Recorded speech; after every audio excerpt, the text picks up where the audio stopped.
streets, Virginia Beach, all different types of places in Norfolk. You'd be surprised, that media smearing is really doing you a disservice. It really is. Like 8 out of 10 people don't know you. Yeah. That's what it comes down to. So you obviously know where the money's going. You know where the money is being circulated among the elites. And also I know you're doing well with all your acts, that you're trying to get rid of the AUMF and the Patriot Act and all those good things. Will you continue to focus on getting these acts pushed, and so that way our country be better? Yeah. Yes, absolutely. You mentioned the Patriot Act. It's coming up for reauthorization next month, and this is something we're already actively working on in Congress. I think we've got to get rid of it altogether and then look at what do we really need for our country's national security.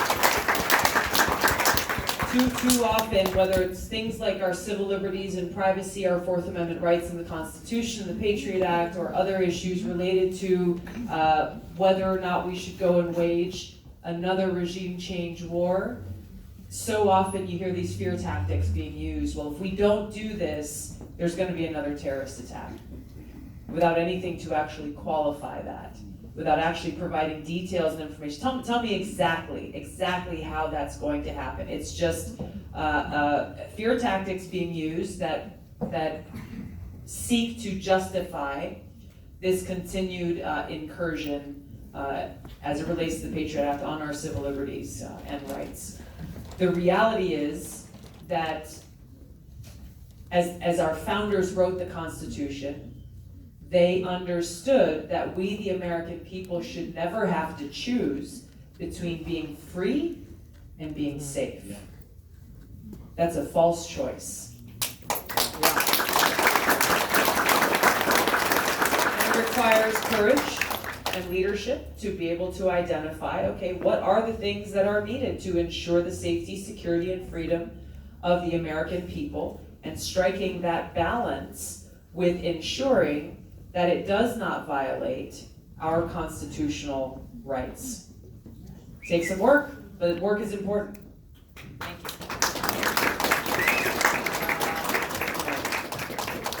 Yes, ma'am, right here. Yes.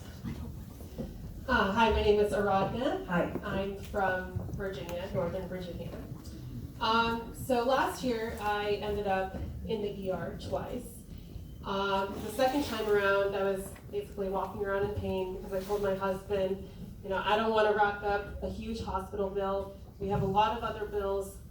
I have student loans, and I had no choice but to go the second time. Ended up with over a $2,000 bill after insurance, and I know that's not even the worst of it. I know other people have it a lot worse. What is your plan? How are you going to approach healthcare, more affordable healthcare program? Yeah. Thank you, Aradna. How's your health now? Good. Okay, good. She might get mad at me for saying this, but my sister, who's usually with me, is not here tonight because she's at home sick, and she's very under the weather, and if she hasn't gotten there already, she's going to the ER for some strange pain that she's having in her head. But she didn't go this morning because, like you, she doesn't have insurance. And so she's trying to figure out, is this so serious that I actually need to go to the ER knowing that it's going to cost me a ton of money? Or is this something that I just suck up the pain and just drive through? So obviously we told her, you got to go to the ER because your health and your life is, it's priceless. But I understand what you're talking about, that this is something so many Americans in this country are dealing with. People who are uninsured, people who are underinsured. You had insurance, but you knew it was still going to cost you a lot of money. I talked about greed, that this is what we have to root out of this system in order to reform our healthcare, in order to ensure that we have, in the United States of America, a peace of mind that those who are in need of care, whether it's emergency care, you have cancer, you have diabetes, and you need medicine, whatever it is, that when you need that care, you know you can get it. And it's not gonna cause you to go bankrupt. It's not something you gotta think about, well, am I gonna have to end up in the street because it's gonna empty my bank account and I can't pay my bills and I can't pay my rent, and I can't pay my student loans, what am I gonna do? Every other developed country in the world has figured this out.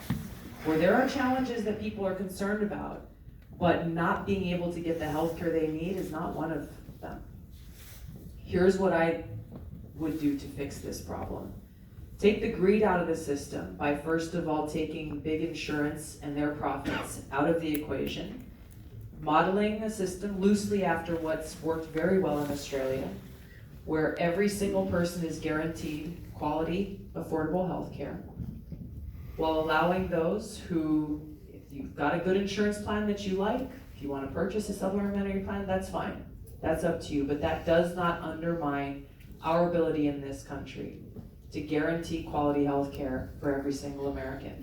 Yes, we all will pitch in to pay for this. I call it a single payer plus program. We all will pitch in to pay for this, but we will pay a lot less than we are paying now as a country towards health care, even as we are getting worse outcomes than many other countries in the world. We'll pay less because we're taking out the big profits of big insurance out of that equation. And we're also going to make sure that we as taxpayers can negotiate lower prescription drug prices with big pharma. Something that, because of their influence, because of how their lobbyists have bought their way to have a seat at the table, they are blocking currently Medicare from negotiating those lower prescription drug prices completely. And we're left with people who are being price gouged and senior citizens who are literally trying to figure out how do they ration their medication? How do they choose between getting a refill of that prescription versus going to the grocery store and getting the groceries they need for the week? In the United States of America, this is unacceptable. And I will tell you, here in Washington, often this is like, well, you're a socialist or you're a capitalist. You either, that this is impossible because this is one of those us versus them issues. But I'll tell you, in so many communities across the country that have had the chance to go and visit and talk with folks, it is not just Democrats who are coming and sharing frustrations.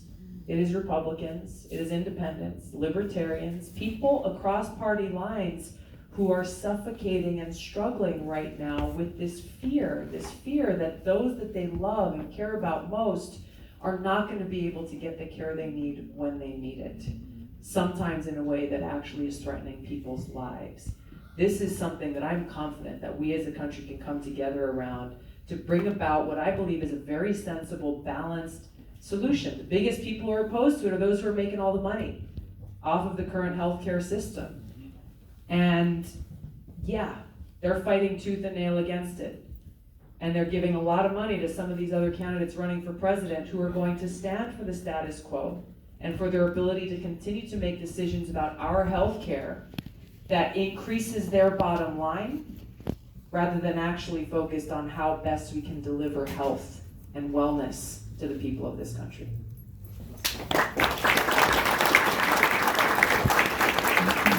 Yes, sir. Hi, Tulsi. My name is Josh Payne. I came out here from Maryland. My question is going to be a little more focused on economic policies. So my dad runs a small business down in Beaufort, South Carolina, and over the past couple of administrations, we always end up getting economic policies that either the right and some of the left gives us tax breaks for large corporations, or we get regulations that are just an ant bite to the larger companies, but end up killing a lot of the smaller owned mom and pop businesses. So my question is, what would you do to help encourage the small businesses of America and take some of the strain that they get from over-regulation away? Thank you. Thank you very much for being here. We were in Beaufort, South Carolina, just a few days ago.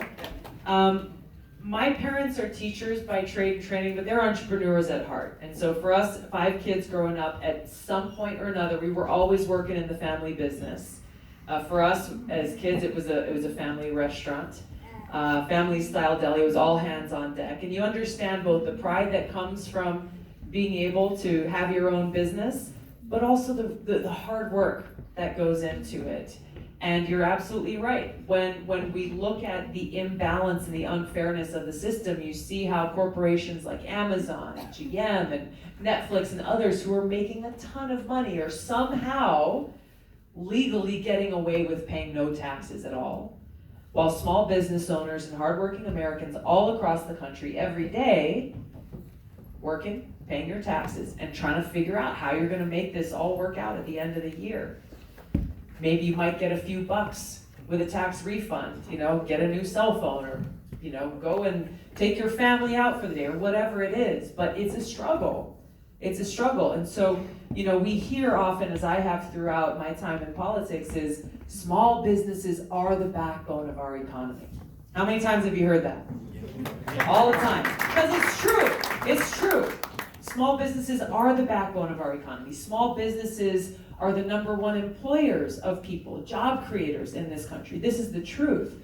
But what you're pointing out is accurate, is that we're not seeing that reflected in the policies in our government that make it easier and more beneficial to encourage more small business owners, to encourage entrepreneurship, to make it easier to get access to capital, to reduce the payroll taxes that are crushing for a lot of small businesses, to be able to make sure that our laws are making it friendly for those family-owned businesses and small businesses and young entrepreneurs to be the American dream that we all know and appreciate, but is out of reach for so many people. I was in Maine earlier today and stopped by a local small business in Maine. Their business is centered around bringing manufacturing back to Maine. Maine has a long history of manufacturing shoes and clothes and these other things. And so their goal is to bring manufacturing back to Maine. They've got 50 employees now. They're looking to scale way up. They've got great goals and ambitions. And every single part of their products that they make are made in America.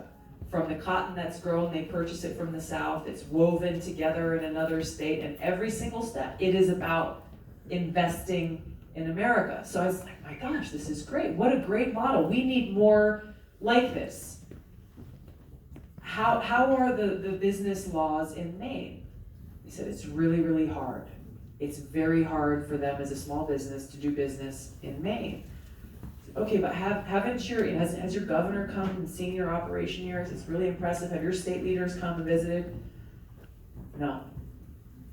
So how can leaders make decisions that can best support small businesses if you're totally out of touch with what those needs are, what those challenges are, and how we make it a more small business friendly environment? So this is the approach that I bring as president, whether it's for the Small Business Administration, for the Department of Education, and other areas in our government. We need to have a Small Business Administration administrator who has experience running a small business. Where you can walk in and you're like, yeah, I've been there, and this red tape, that red tape, let's cut through that. Okay, yeah, this one makes sense, we gotta keep this in place. Actually make it so it's something that actually works. That it's not some pie-in-the-sky idea in Washington, but once it actually trickles down, it really doesn't have any positive impact at all. Make it so that we as taxpayers get the biggest bang for our bucks, and that we as a country are putting action behind those words when we say small businesses are the backbone of our economy. Thank you. Thank you. All right, let's try to grab somebody from the middle here. Yes, sir. Hello. So like you, I'm also a combat veteran. But Thank you for your service. Thank you. I'm also conservative and a supporter of Donald Trump. I know that's kind of strange, but you kind of stood out to me because my friend Mike actually talked about you to me because he met you and said, she's a really reasonable person and kind of not like most others that we see in kind of politics. And that really stood out to me. And like you, I kind of believe that people of other parties should kind of work together. Hence why I also am here kind of learning your side of things, because I don't think we should be, just Republicans. Stuck in and- our silos. Yeah, stuck in Republicans and Democrats. I'm glad you're here. So I'm hoping others will follow that as well. Go to a Republican rally, go to a Democrat rally, go to a Libertarian rally. I think that's great to learn the other side. Can I pause you just for one moment? I apologize to interrupt, but I think I'm gonna help prove your point here. If you're a Democrat here, raise your hand. Awesome. Yeah, he's not sure. All right. It's going like this. If you're a Republican, raise your hand. You're not alone. If you're independent, libertarian, or green, raise your hand. So this is what we're talking about. Yeah.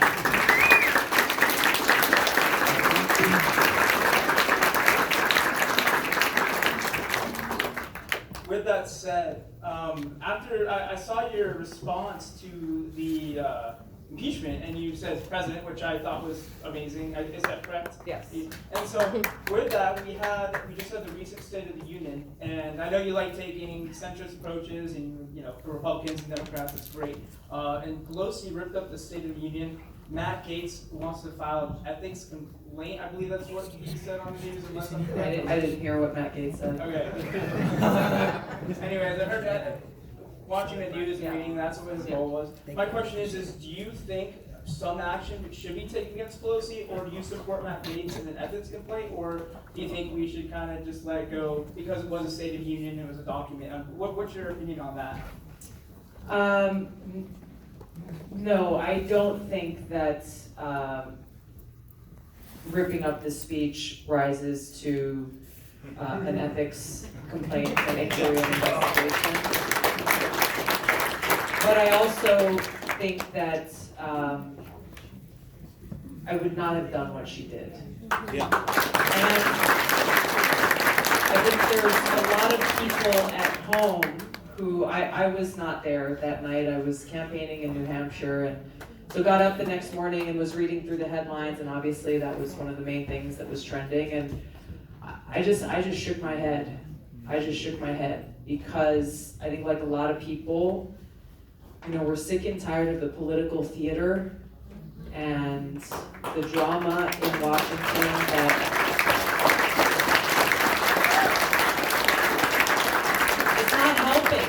it's not helping to heal these divides.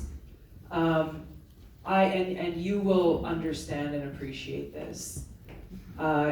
Yesterday, a few months ago in New Hampshire, I had a chance to sit down with a veteran of our generation who had been blown up over multiple deployments 29 times.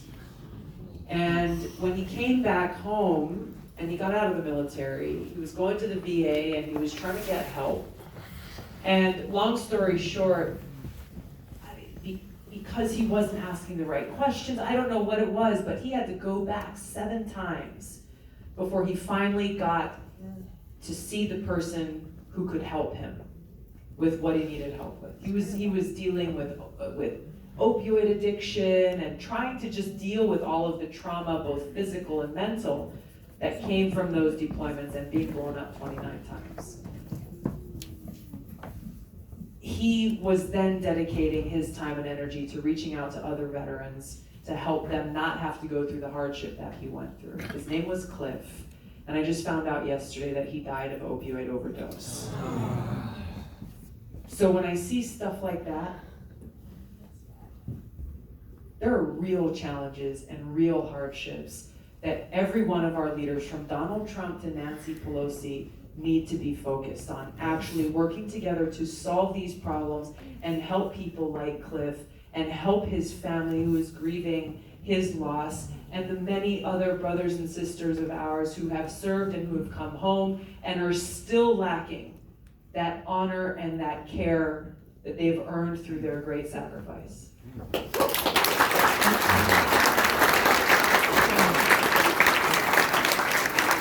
We Let's have take this time up. for Yes, ma'am, questions, go so you ahead. have time for one more question. Hello, Congresswoman Gabbard. My name is Rebecca. I come from Maryland. So I am probably one of your youngest members here. I am a high school student, 16. Okay. So being in high school, I am a very politically active person, and through discussions with a lot of my classmates, I figured that one of the biggest issues that I wanted to come here to ask you about was about climate change. So as you know, it's a very imminent issue that if we don't do something about soon, the effects will be catastrophic. And a couple years ago, your colleague, Congresswoman Ocasio-Cortez, proposed her idea for the Green New Deal. I wanted to know two things here. What plan you might have to address climate change, a reasonable plan to address climate change, as well as what your thoughts are on the Green New Deal, both pros and cons. What was your name again, sorry? Rebecca. Rebecca. You're 16? Yes, ma'am. Thank you for being here. Yeah, for real. Thank you.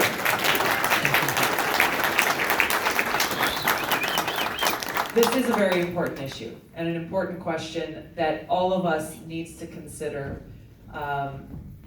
The words climate change, unfortunately, have been caught up in this polarization in this country, where depending on who you have a conversation with or who you talk to, if you use those words, you'll get one response or a very different response, right? Have you had any experience with that?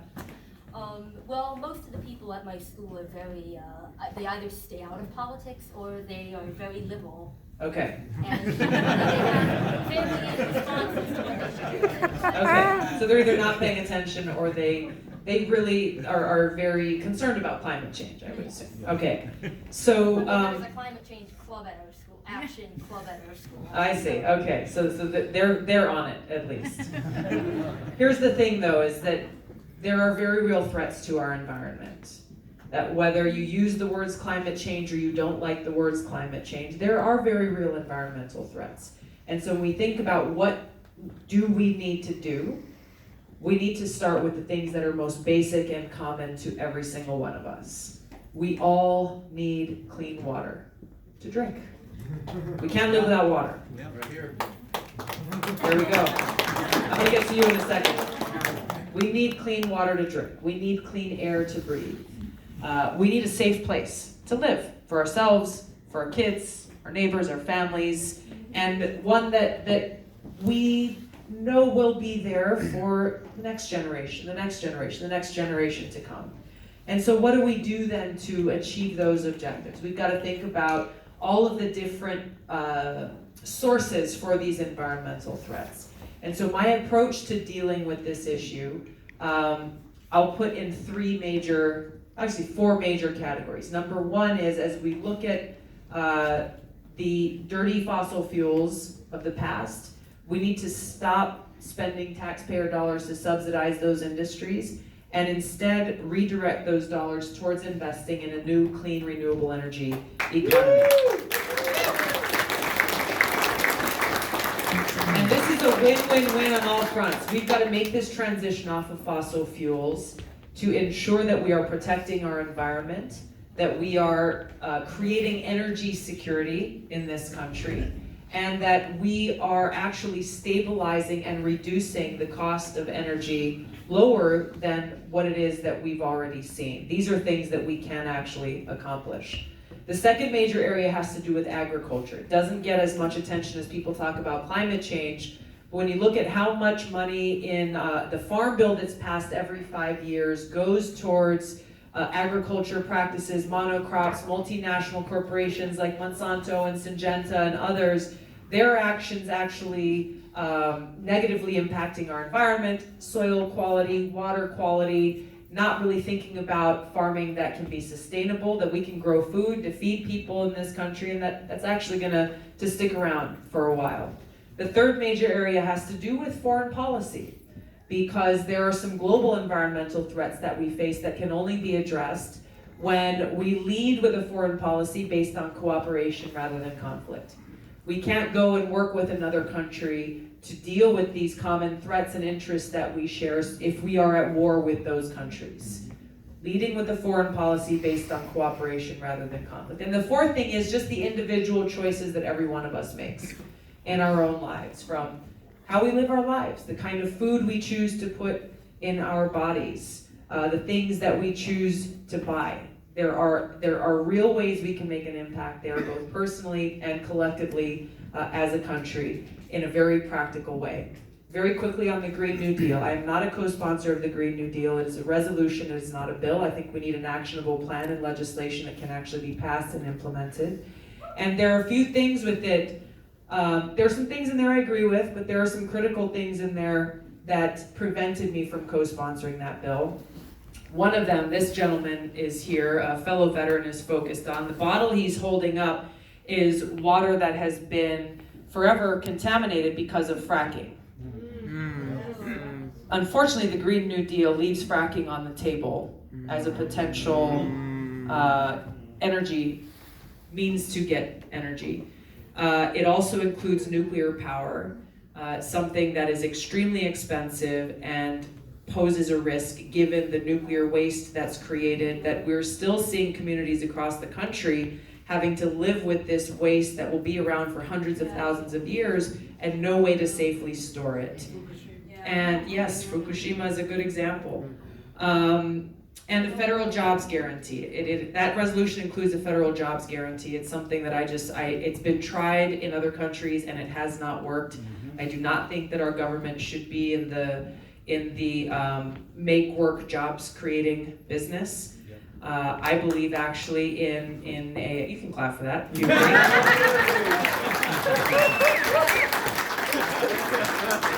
If there's work that needs to be done, let's make sure it gets done.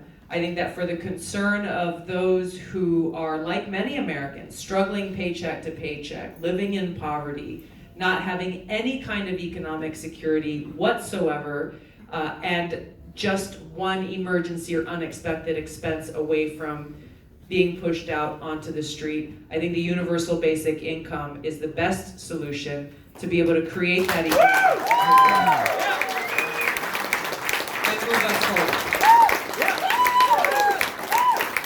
Thank you. They're telling me the time is up here.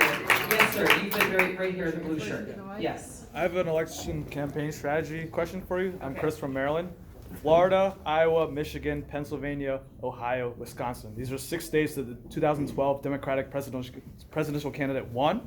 The 2016 presidential candidate lost those states, all 6 of them. What is your plan to regain the ground that the 2016 presidential candidate lost? Not taking people for granted.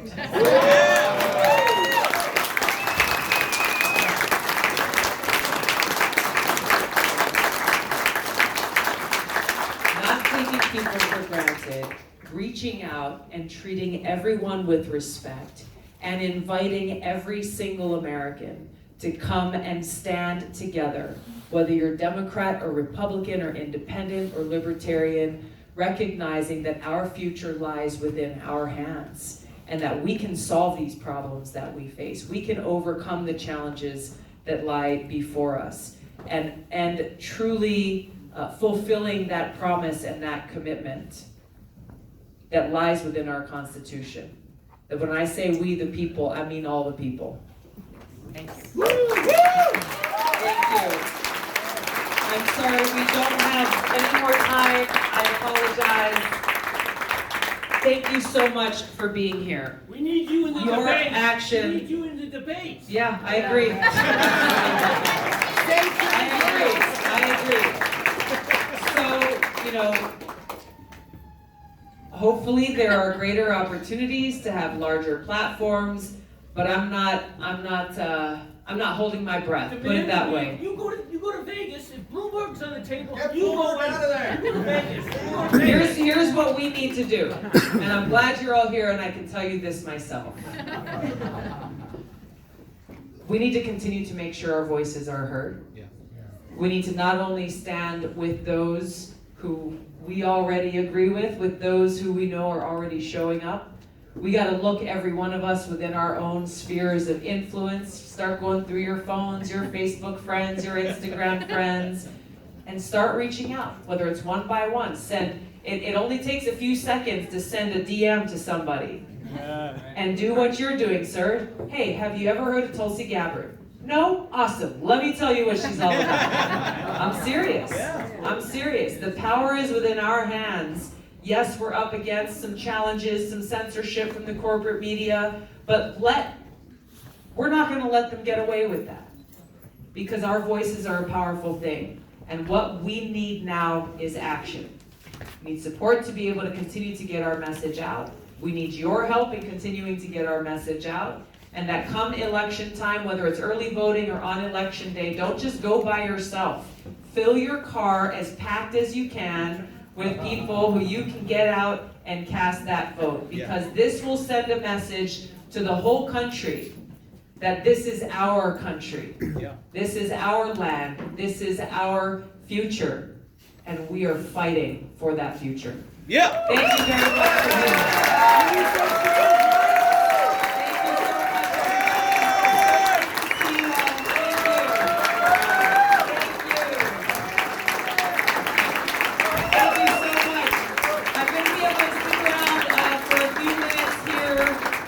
If you want to come up and just say a very, very quick hello, or if you want to take a picture,